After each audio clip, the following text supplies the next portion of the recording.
నమస్తే. Welcome to our channel. నేను మీ పద్మావతి. అయితే 'బేబీ' సినిమా నిర్మాత ఎస్‌కేఎన్ ఎవరైతే ఉన్నారో ఆయన చేసిన వ్యాఖ్యలనేవి ఇప్పుడు ప్రస్తుతం దుమారం రేపుతున్నాయి. అయితే తెలుగు వచ్చిన అమ్మాయిల కంటే తెలుగు రాని అమ్మాయిలనే మేము ఎక్కువ లవ్ చేస్తాం అంటూ చేసిన కామెంట్స్ ఉన్నాయి ఇప్పుడు విమర్శలకు దారి తీస్తున్నాయి. అసలు ఎందుకని ఆ మాట అన్నారు? మరి ఆ మాట అనడం కరెక్టా కాదా అనేది తెలుసుకునే ప్రయత్నం చేద్దాం. అయితే ఈరోజు మనతో పాటు ప్రముఖ ప్రొడ్యూసర్ చిట్టిబాబు గారు ఉన్నారు. మరి ఆయనతో మాట్లాడి పూర్తి వివరాలు తెలుసుకునే ప్రయత్నం చేద్దాం. మీరు కూడా చూసేయండి. నమస్కారం సార్. నమస్తే. సార్, ఎస్‌కేఎన్ గారు చేసిన వ్యాఖ్యలు ఏ విధంగా ఉన్నాయంటే అసలు తెలుగు వచ్చిన వారి కంటే తెలుగు రాని వారినే మేము ఎక్కువ ప్రోత్సహిస్తాం. వాళ్ళనే ఎక్కువ ఇష్టపడతాం అని అంటున్నారు. అంటే ఇప్పుడు తెలుగు వచ్చిన అమ్మాయిలు ఇండస్ట్రీలోకి వస్తే వాళ్ళకి అవకాశాలు ఇవ్వము అని అంటున్నారు అనుకోవచ్చా? లేకుంటే ఇంకే విధంగా చూడొచ్చంటారా? ఆయన ఏదో మాట్లాడడం ఆయన అనగానే అది ఇండస్ట్రీ వాక్కుగా తీసుకోవడం అసలు ఏదో ఓ ప్రొడ్యూసర్ హ్మ్. ఆయన అభిప్రాయం ఆయన సొంత అభిప్రాయం అదేది ఇండస్ట్రీ అభిప్రాయం కాదు. హ్మ్. ఇండస్ట్రీ అభిప్రాయం లాగా ఆయన అన్నాడు కనుక ఇండస్ట్రీలో మీరు ఏదో మాట్లాడేశాడు అంతే. అది హ్మ్. అనాలోచితంగా అవన్నీ మాట్లాడాల్సిన విషయాలు కాదు. కొన్ని సమస్యలు ఉన్నాయి. అందులో వాస్తవం ఉండొచ్చు. తెలుగు అమ్మాయిలంటే ఇక్కడ ప్రాబ్లమ్స్ ఎందుకంటే తెలుగు అమ్మాయిలు యాక్చువల్‌గా నేను సౌందర్యాన్ని పరిచయం చేయడానికి ముందు నేను ఫేస్ చేసిన ప్రాబ్లమ్ కూడా. కన్నడ అమ్మాయిని సెలెక్ట్ చేశాను. ఎందుకు చేశానంటే 30 మంది అమ్మాయిలని అప్పుడు చూశాను. చాలామంది తెలుగు అమ్మాయిలని సెలెక్ట్ చేశా. చేసినాక ఒక స్టేజ్‌లో వాళ్ళ నాన్నగారు ఇష్టపడట్లేదని, ఒకసారి ఆ పిల్ల వాళ్ళ తల్లిదండ్రులు ఇష్టపడట్లేదని, ఇట్లా వాళ్ళ కుటుంబం అండి మేము ఇక్కడ ఉంటాం కదా గబుక్కున మా బంధువర్గం అంతా సినిమాల్లోనే హేళన చేస్తారు. మాకు మర్యాద పోద్దు. ఇలాగ రకరకాల అబ్జెక్షన్స్ వాళ్ళకి. లోకల్ గనక. అదే బయట భాషలో చేయటానికి వీళ్ళకి అభ్యంతరం ఉండదు. అందుకని ఇప్పుడు మలయాళపు అమ్మాయిలు, మిగతా అమ్మాయిలు ఇక్కడికొస్తే వాళ్ళు లోకల్ కాదు. వస్తారు, యాక్ట్ చేసి వెళ్ళిపోతారు. వాళ్ళ గురించి ఏమైనా కమెంట్‌లొచ్చినా, ఏమొచ్చినా కూడా పట్టింపు ఉండదు. వాళ్ళ బంధువులు, వాళ్ళ కుటుంబాలు ఇక్కడ ఉండవు కదా! అదే తెలుగు అమ్మాయిలంటప్పుడు వాళ్ళ కుటుంబాలన్నీ ఇక్కడ ఉంటాయి. ఏ చిన్న విషయం అయినా వాళ్ళకి ప్రాబ్లమ్స్ వస్తాయి. అలాంటి విషయాల మీద అనేక సార్లు సెలెక్ట్ చేసిన అమ్మాయిలు కూడా లాస్ట్ మినిట్‌లో సారీ అండి వద్దులేండి మాకు అని వెళ్ళిపోయిన ఆ టైంలో అలా వెతకి ఆఖరికి కర్ణాటకలో సెలెక్ట్ చేసింది. సో, కర్ణాటక నుంచి తీసుకొచ్చా ఇక్కడికి. కర్ణాటక అంటే వాళ్ళ నాన్నగారు మళ్ళీ కర్ణాటకలో వాళ్ళ నాన్నగారు సత్యనారాయణ గారు తెలుగాయన. అందువల్ల పరిచయం ఆయన వేదాంత రాఘవయ్య గారి దగ్గర అసిస్టెంట్‌గా పనిచేస్తున్నారు. అట్లా మన పరిచయం మీద వాళ్ళ పాపన్న గారు చూసి తీసుకొచ్చాం. బట్ కన్నడంలో పిల్ల సెటిల్డ్ అక్కడ పెరిగి ఆయన కన్నడంలో సెటిల్ అయ్యారు. సో, అట్లాగూ ఉన్నాయి సమస్యలు లేకుండా. కానీ ఇది బయట చెప్పి ఇలా పెద్ద గొప్పగా చెప్పాల్సిన విషయాలు కావయి. అయి చెప్పుకునేది సమస్యలుంటాయి.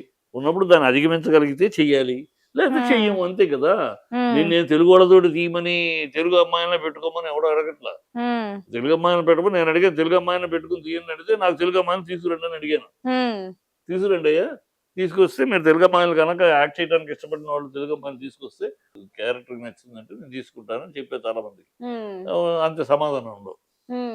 చెప్పడం ఈజీ. తెలుగు అమ్మాయినే పెట్టాలి, తెలుగు వాళ్ళనే పెట్టాలి ఈజీ. అది ప్రాక్టికల్‌గా వచ్చేటప్పుడు అనేక సమస్యలు ఉన్నాయి సామాజికంగా మనకి. కనుక అది వాస్తవం అయ్యుండాలి. ఆయన చెప్పిన దాంట్లో సగం వాస్తవం. అది చెప్పుకోవాల్సిన, అనౌన్స్ చేయాల్సిన అవసరం లేదు. ఆయనేదో టాక్ ఆఫ్ ది టౌన్ అది ఆయన అభిప్రాయంగా ఒకటి. ఇండస్ట్రీ అభిప్రాయం కాదు.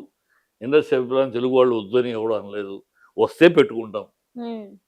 ఇండస్ట్రీలో తెలుగు వాళ్ళు కరెక్ట్‌గా ఇప్పుడు శ్రీలీలలో వచ్చింది తెలుగు అమ్మాయి కాదా? పెట్టుకోలేదా? వచ్చింది పెట్టుకున్నారు కుదిరింది. అట్లా వస్తే పెట్టుకుంటారు. తెలుగు అమ్మాయిలు ఇప్పుడు నిన్న ఈ అమ్మాయి సంక్రాంతి దాంట్లో వచ్చిన అమ్మాయి తెలుగు అమ్మాయి రాజేష్ కూతురు. తెలుగు అమ్మాయి కాదా? తెలిసి తెలివి ఏదో సగం మనం ఆయన తీసిన ఒకటో రెండో సినిమాలు తీసేసి సర్వజ్ఞుడు తెలుగు ఇండస్ట్రీ మొత్తం ఆయన కరతాళ మొలకం అన్నట్టు మాట్లాడటం తప్పితే తెలుగు వాళ్ళు వస్తానే ఉన్నారు పెడతాను చేస్తున్నాను. నీకు ఇష్టం లేదు తెలుగు వాళ్ళతో ఏదో సమస్య, నీకేం సమస్య వచ్చిందో నీకే తెలియాలి. నువ్వు పెట్టుకో బాగా ఎవడు పెట్టమన్నాడు నిన్న బలవంతం చేశాడు ఎవడన్నా తెలుగుని పెట్టుకోమని. తెలుగుని పెడితేనే కొంటామని నేను డిస్ట్రిబ్యూటర్ అన్నాడా? లేదు కదా! బయటోడిని పెట్టమని అడిగాడు ఎవడన్నా.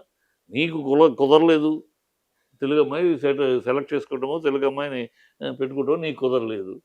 మాని ఎవడు నీకు ఇష్టం వచ్చినా పెట్టుకో. ఎవడు కాదన్నాడు? దాన్ని ఏదో పెద్ద స్టేట్మెంటు తెలుగు అమ్మాయిని పెట్టుకోవటం వల్ల సమస్య ఏదో నేను ఫేస్ చేశాను. పిచ్చ డైలాగులు, పిచ్చ వ్యాఖ్యానాలు తప్పితే అది అనవసరం, అసందర్భం. నీకు వద్దంటే అదేమి ఇండస్ట్రీ వాక్యం కాదు. ఇండస్ట్రీలో పెట్టుకోరా అని నువ్వు అడుగుతున్నది. ఇతనేమి ఇండస్ట్రీకి ప్రతినిధి కాదు. ఇండస్ట్రీలో ఒకడు అంతే. ఇండస్ట్రీకి ఏదో ఇండస్ట్రీ మాటలాగా ఈయన మాట్లాడితే ఇండస్ట్రీ మాట అనుకుంటూ పొరపాటు అది. సరే అయితే ఈ తెలుగు వాళ్ళని నేను సినిమాల్లోకి తీసుకోవడం వల్ల నేను కొన్ని ప్రాబ్లమ్స్ ఫేస్ చేశాను అని చెప్పినవి ఏవైతే ఉన్నాయో వ్యాఖ్యలు, ఇందాక మీరు చెప్పిన వాటితో పోల్చి చూసుకోవచ్చంటారా? రెండిటిని కంపారిజేషన్ చేసుకొని? ఏమో అతని వాకి ఇప్పుడు నేను ఫేస్ చేసింది ఇదమ్మా. అవును. దీనివల్ల నాకేం ఇబ్బందేం కాదు. అమ్మ లాస్ట్ ఉంటే సరే కుదరలేదు. సెలెక్ట్ చేసేది వాళ్ళ పర్సనల్ అమ్మా. దాన్ని మనం హ్మ్. కాదనలేం కదా! అవును. పర్సనల్ ప్రాబ్లమ్స్ ఉంటాయి. కుటుంబ వ్యవస్థలు ఉంటాయి. కుటుంబ వ్యవస్థలో వాళ్ళ కుటుంబ గౌరవాలు. హ్మ్. ఇప్పటికీ మన సినిమా ఫీల్డ్‌లో మగవాళ్ళు సినిమాలోకొస్తే పర్వాలేదు గానీ, మగవాడు సినిమాకొస్తే కూడా సినిమాలోకి వెళ్ళిపోయాడు, చెడిపోయాడు అంటున్నారు. హ్మ్. ఇంకా ఆడపిల్ల సినిమా ఫీల్డ్‌లోకి రావడానికి అంత ఎంకరేజ్‌మెంట్ లేదు.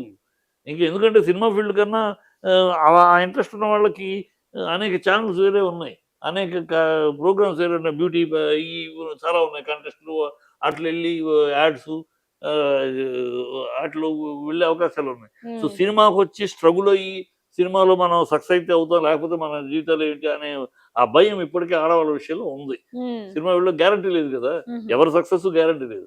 సక్సెస్ అయితే ఓకే. సక్సెస్ కాకపోతే ఏంటి బతుకు? అటు కానీ అటు పెళ్లి చేసుకోలేము. ఆహ్, గు ఇటు అలాంటి పరిస్థితి అయిపోద్ది ఆడపిల్లకి. హ్మ్. అందుకని ఇప్పటికీ ఆ భయాందోళనలు ఉన్నాయి. హ్మ్. అందుకని ఆడపిల్లల్ని మగపిల్లలకే భయం. మగపిల్లలనే తిడుతున్నారు. పారిపోయి వస్తున్నారు సినిమా ఫీల్డ్‌కి. సినిమా ఫీల్డ్‌కెళ్తా అంటే ఏడిసావు. సినిమా ఫీల్డ్ చదువుకోరు, ఉద్యోగం చెయ్యి, వ్యాపారం చేసుకో అని అంటున్నారు గానీ, సినిమా ఫీల్డ్‌కెళ్ళినానా అని ఎవరైనా అంటున్నారా ఏదైనా? ఎవ్వరు అనట్ల. హ్మ్. వచ్చినోళ్ళంతా సక్సెస్ అయినోళ్ళు కూడా ఇంట్లో పారిపోయి వచ్చినోళ్ళు ఇంటికి చెప్పకుండా వచ్చి ఇక్కడ సక్సెస్ అయినాక అలా ఆ పరిస్థితి ఉంది. హ్మ్. సమాజంలో ఉందది. సినిమాకెళ్ళటం అంటే ఏదో చెడిపోతారు అని ఒక అపోహ. హ్మ్. అది నిజం కాదు కానీ అపోహ. దాన్ని మనం మనం మార్చలేం కదా! సో, అలాగే మగపిల్లగాడంటే ఆడపిల్లకి ఇంకా ఎక్కువ. ఆడపిల్ల అనగానే పక్కనోళ్ళు తలా ఒక మాట అంటారు. ఆ! ఎళ్ళింది తైక్కుమని ఎళ్ళింది. ఎగేసుకొచ్చేసింది. ఇలాగ మాట్లాడతారు. సక్సెస్ అయితే ఆ! ఎ ఎన్నెన్ని ఏషాలేసిందోలే ఇలా మాట్లాడతారు. హ్మ్. ఇయన్నీ తట్టుకుని ఒక కుటుంబంలో ఉన్నారనుకో చక్కటి కుటుంబంలో చక్కటి బాగుంది. నేను నువ్వు మాట ఆ పేర్లెందుకు గాని చక్కటి బ్యూటిఫుల్‌గా కనుముక్కు తీరు చక్కగా ఒక జయప్రదలాగా ఉంది ఆ పిల్ల చూడగానే. హ్మ్. ఎంత మంచి బాగుంది. నేను చె సెలెక్ట్ చేశాను. ఆ పిల్లకి ఇష్టం వచ్చేస్తాను అంకుల్ అంది. తర్వాత వాళ్ళ నాన్నగారు వద్దు అని కొన్నాళ్ళు. వాళ్ళ నాన్నగారిని ఒప్పించాను. ఎందుకు వద్దంటారండి? ఏమిటి? ఎందుకు భయపడతారు మీరు? ఇవాళ ప్రొఫెషనల్ అయిపోయింది. సినిమా అనేది వేరే కాదు. గత రోజులు కాదు. ఇప్పుడు ప్రొఫెషనలిజం వచ్చింది. కనుక మీరు భయపడక్కర్లేదు. మీరు రండి కూడా ఉండండి. లేతే ఎవరినో కూడబెట్టండి. నేను నా సొంత కూతురులాగా చూసుకుంటాను. అని అందుకనేసి ఆయన కన్విన్స్ అయ్యాడు. ఆయన కన్విన్స్ అయినాక ఓకే అనుకుంటే వాళ్ళ అమ్మగారు.